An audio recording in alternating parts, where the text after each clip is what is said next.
શું ભાજપને મળ્યા નવા નડ્ડા? કોણ છે આ બિહારના નેતા જે હવે ભારતીય જનતા પાર્ટીની રાષ્ટ્રીય કમાન્ડ સંભાળવા જઈ રહ્યા છે? જી હા, બિહાર સરકારના મંત્રી નીતિન નબીન ને ભારતીય જનતા પાર્ટીના રાષ્ટ્રીય કાર્યકારી અધ્યક્ષ એ બનાવવામાં આવ્યા છે. નડ્ડા બાદ સંગઠનની મોટી જવાબદારી છે હવે તેના ખંભા પર છે. કોણ છે આ નીતિન નબીન? પટનાની બાંકીપુર બેઠક પર 4 વખત ધારાસભ્ય રહી ચૂક્યા છે અને આ નીતિન નબીન છે એ યુવા છે, માત્ર 45 વર્ષની ઉંમર છે.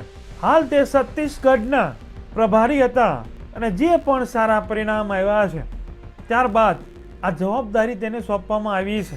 યુવા ચહેરો છે, સંગઠનમાં મજબૂત પકડ છે, એ કારણે જ હાઈકમાન્ડે તેના પર છે આવડો મોટો ભરોસો કર્યો છે.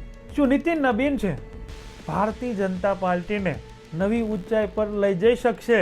કોમેન્ટમાં તમારા અભિપ્રાય જરૂર આપજો.